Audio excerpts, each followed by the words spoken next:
The Happy Prince by Oscar Wilde 1888. High above the city, on a tall column, stood the statue of the Happy Prince. He was gilded all over with thin leaves of fine gold, for eyes he had 2 bright sapphires, and a large red ruby glowed on his sword hilt. He was very much admired indeed. "He is as beautiful as a weathercock," remarked one of the town councillors who wished to gain a reputation for having artistic tastes. "Only not quite so useful," he added, fearing lest people should think him unpractical, which he really was not. "Why can't you be like the Happy Prince?" asked a sensible mother of her little boy who was crying for the moon. "The Happy Prince never dreams of crying for anything." "I am glad there is someone in the world who is quite happy," muttered a disappointed man as he gazed at the wonderful statue. "He looks just like an angel," said the charity children as they came out of the cathedral in their bright scarlet cloaks and their clean white pinafores. "How do you know?" said the mathematical master, "you have never seen one." "Ah! But we have, in our dreams," answered the children, and the mathematical master frowned and looked very severe, for he did not approve of children dreaming. One night there flew over the city a little swallow.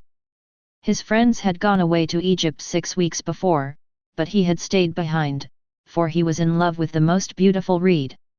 He had met her early in the spring as he was flying down the river after a big yellow moth, and had been so attracted by her slender waist that he had stopped to talk to her. "Shall I love you?" said the swallow, who liked to come to the point at once, and the reed made him a low bow.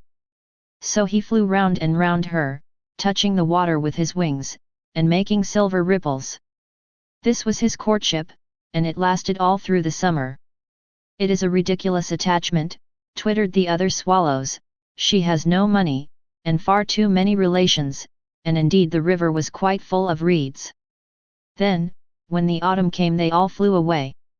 After they had gone he felt lonely, and began to tire of his lady love. "She has no conversation," he said, "and I am afraid that she is a coquette, for she is always flirting with the wind." And certainly, whenever the wind blew, the reed made the most graceful curtsies. "I admit that she is domestic," he continued, "but I love traveling, and my wife, consequently, should love traveling also. Will you come away with me?" he said finally to her, but the reed shook her head, she was so attached to her home. "You have been trifling with me," he cried. "I am off to the pyramids. Goodbye," and he flew away. All day long he flew, and at night time he arrived at the city. "Where shall I put up?" he said. "I hope the town has made preparations." Then he saw the statue on the tall column. "I will put up there," he cried, "it is a fine position, with plenty of fresh air." So he alighted just between the feet of the Happy Prince. "I have a golden bedroom," he said softly to himself as he looked round, and he prepared to go to sleep. But just as he was putting his head under his wing a large drop of water fell on him. "What a curious thing," he cried, "there is not a single cloud in the sky, the stars are quite clear and bright, and yet it is raining. The climate in the north of Europe is really dreadful." The reed used to like the rain, but that was merely her selfishness. Then another drop fell. "What is the use of a statue if it cannot keep the rain off?" he said. "I must look for a good chimney pot," and he determined to fly away. But before he had opened his wings, a third drop fell, and he looked up, and saw, ah! What did he see? The eyes of the Happy Prince were filled with tears, and tears were running down his golden cheeks. His face was so beautiful in the moonlight that the little swallow was filled with pity. "Who are you?" he said. "I am the Happy Prince." "Why are you weeping then?" asked the swallow. "You have quite drenched me." "When I was alive and had a human heart," answered the statue, "I did not know what tears were, for I lived in the palace of Sans Souci, where sorrow is not allowed to enter. In the daytime I played with my companions in the garden, and in the evening I led the dance in the great hall. Round the garden ran a very lofty wall, but I never cared to ask what lay beyond it, everything about me was so beautiful. My courtiers called me the Happy Prince, and happy indeed I was, if pleasure be happiness. So I lived, and so I died. And now that I am dead they have set me up here so high that I can see all the ugliness and all the misery of my city, and though my heart is made of lead yet I cannot choose but weep. What? Is he not solid gold? Said the swallow to himself. He was too polite to make any personal remarks out loud. Far away, continued the statue in a low musical voice, far away in a little street there is a poor house. One of the windows is open, and through it I can see a woman seated at a table. Her face is thin and worn, and she has coarse, red hands, all pricked by the needle, for she is a seamstress. She is embroidering passion flowers on a satin gown for the loveliest of the Queen's maids of honor to wear at the next court ball. In a bed in the corner of the room her little boy is lying ill. He has a fever, and is asking for oranges. His mother has nothing to give him but river water, so he is crying. Swallow, swallow, little swallow, will you not bring her the ruby out of my sword hilt? My feet are fastened to this pedestal and I cannot move. I am waited for in Egypt, said the swallow. My friends are flying up and down the Nile, and talking to the large lotus flowers. Soon they will go to sleep in the tomb of the great king. The king is there himself in his painted coffin. He is wrapped in yellow linen, and embalmed with spices. Round his neck is a chain of pale green jade, and his hands are like withered leaves. Swallow, swallow, little swallow, said the prince, will you not stay with me for one night, and be my messenger? The boy is so thirsty, and the mother so sad. I don't think I like boys, answered the swallow. Last summer, when I was staying on the river, there were two rude boys, the miller's sons, who were always throwing stones at me. They never hit me, of course, we swallow fly far too well for that, and besides, I come of a family famous for its agility, but still, it was a mark of disrespect. But the happy prince looked so sad that the little swallow was sorry. It is very cold here, he said, but I will stay with you for one night, and be your messenger. Thank you, little swallow, said the prince. So the swallow picked out the great ruby from the prince's sword, and flew away with it in his beak over the roofs of the town. He passed by the cathedral tower, where the white marble angels were sculptured. He passed by the palace and heard the sound of dancing. A beautiful girl came out on the balcony with her lover. How wonderful the stars are, he said to her, and how wonderful is the power of love. I hope my dress will be ready in time for the state ball, she answered. I have ordered passion flowers to be embroidered on it, but the seamstresses are so lazy. He passed over the river, and saw the lanterns hanging to the masts of the ships. He passed over the ghetto, and saw the old Jews bargaining with each other, and weighing out money in copper scales. At last he came to the poorhouse and looked in. The boy was tossing feverishly on his bed, and the mother had fallen asleep, she was so tired.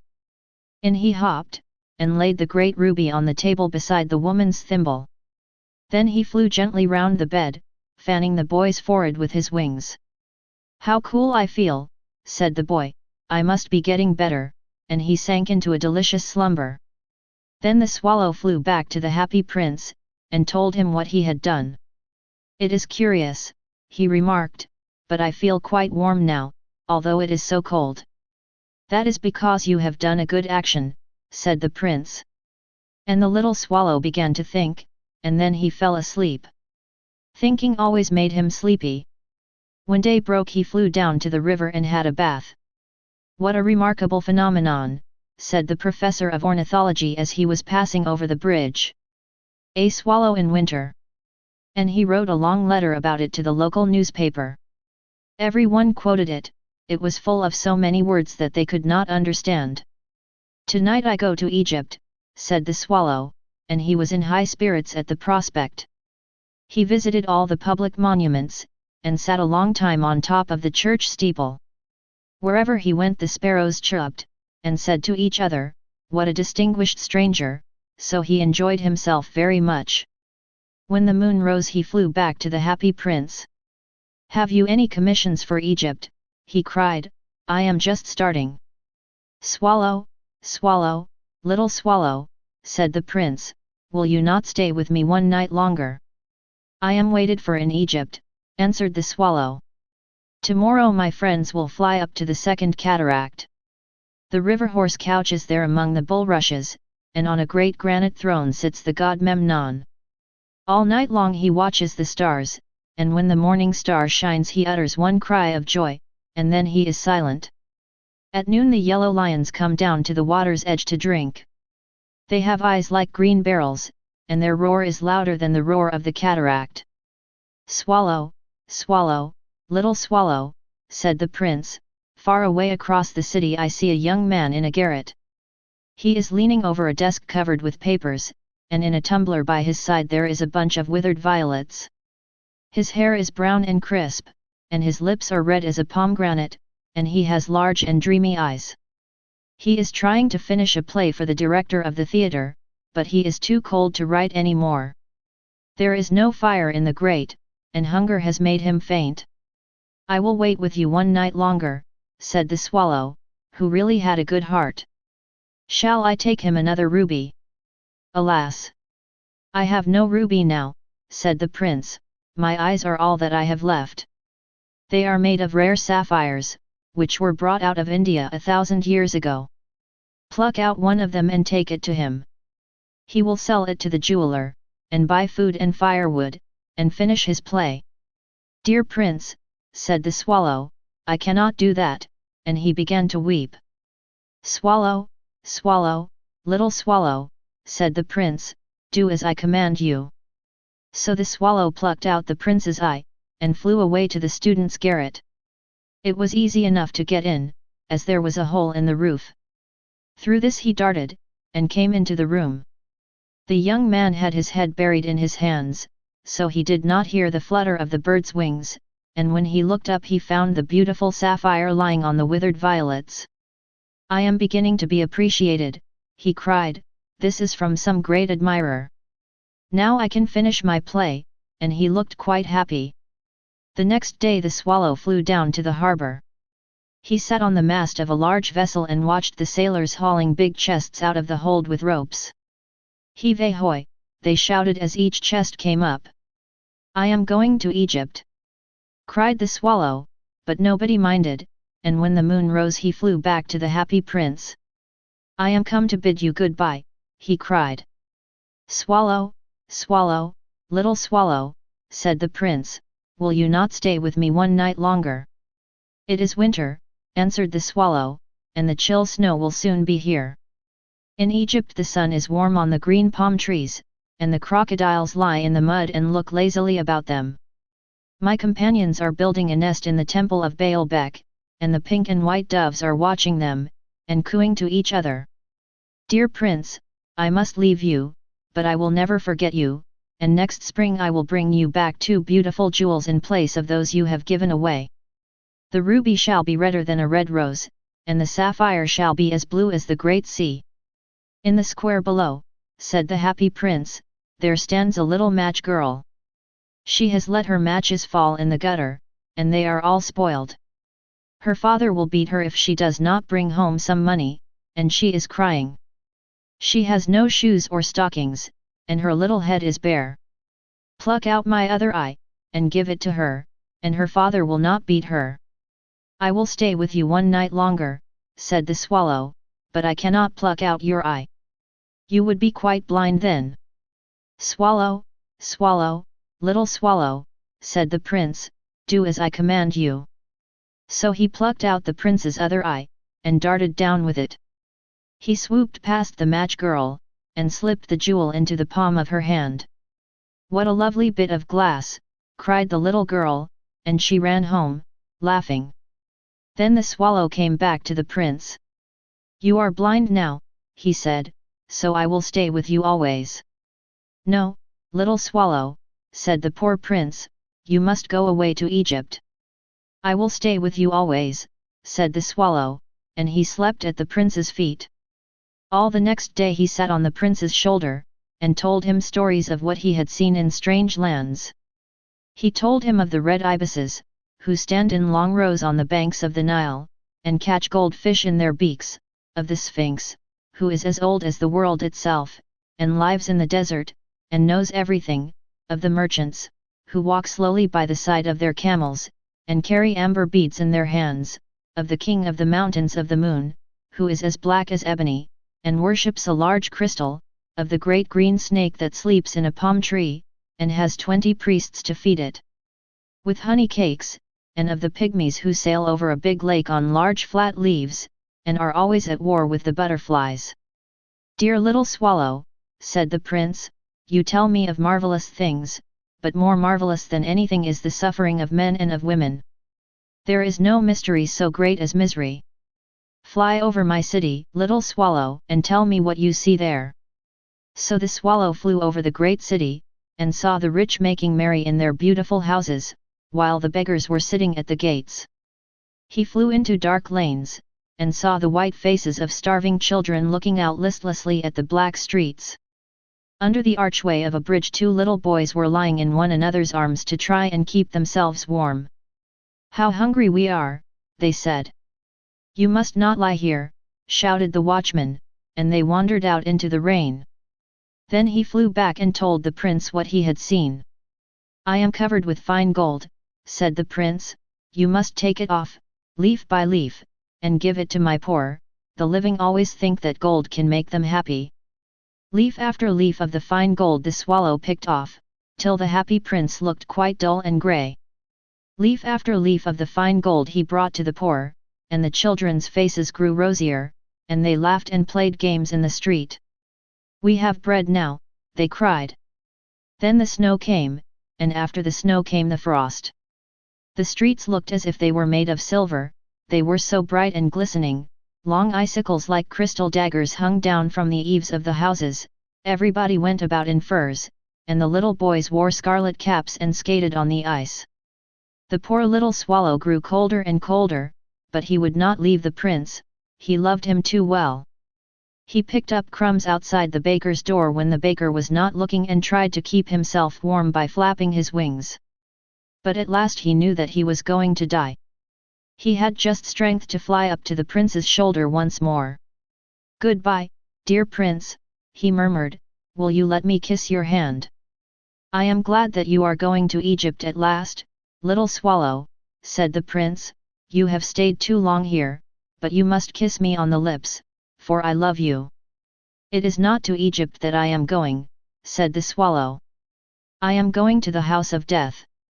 Death is the brother of sleep, is he not?" And he kissed the happy prince on the lips, and fell down dead at his feet.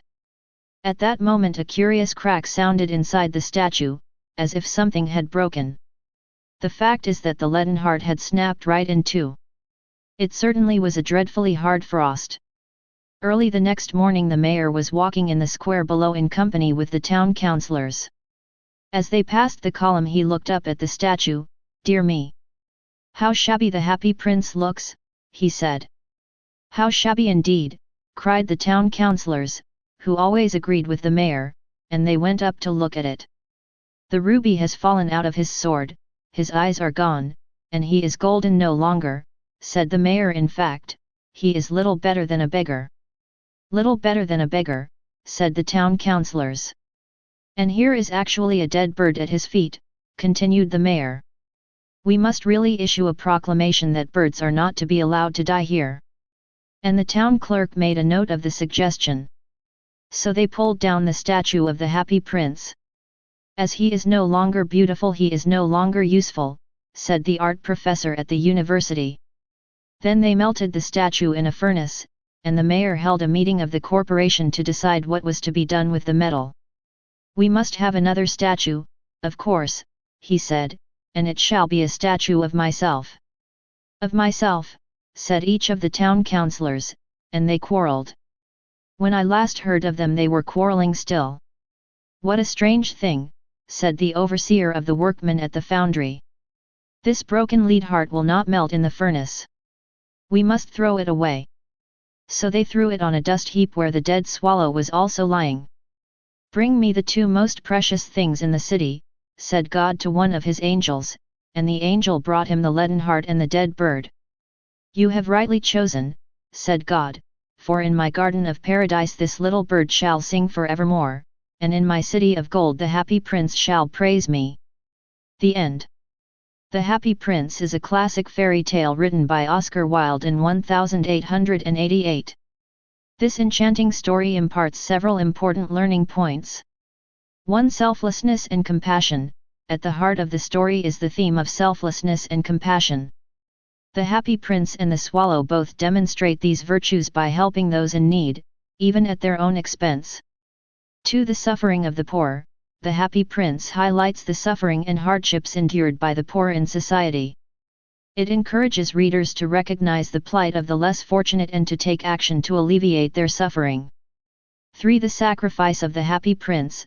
The Happy Prince's willingness to sacrifice his own comfort and beauty for the welfare of the poor reflects the noble act of altruism.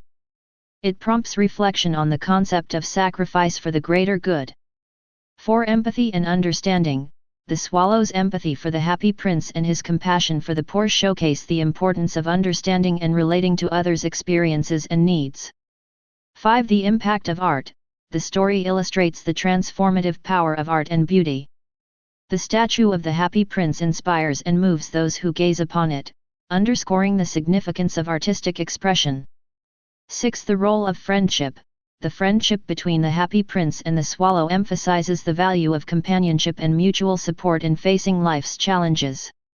7. The cycles of life and death. The Happy Prince touches on the cycles of life and death, with the characters ultimately passing away. It prompts reflection on the transient nature of existence. 8. Social injustice. The story draws attention to social injustice and inequality, as the mayor and town councillors prioritize their own interests over the well-being of the poor. It raises questions about the responsibilities of those in positions of power. 9. The price of generosity. The tale illustrates the price that individuals may pay for their generosity and compassion. Both the Happy Prince and the Swallow make significant sacrifices in the name of helping others. 10. The transcendence of beauty. The story suggests that beauty can transcend material form and endure through acts of kindness and selflessness. The Happy Prince's beauty is seen not just in his appearance but in his compassionate actions. In summary, The Happy Prince by Oscar Wilde is a timeless fairy tale that conveys themes of selflessness, compassion, the suffering of the poor, sacrifice, empathy, art, friendship, the cycles of life and death, social injustice, and the enduring power of beauty. It is a moving and thought-provoking story that continues to captivate readers of all ages. Thank you for listening.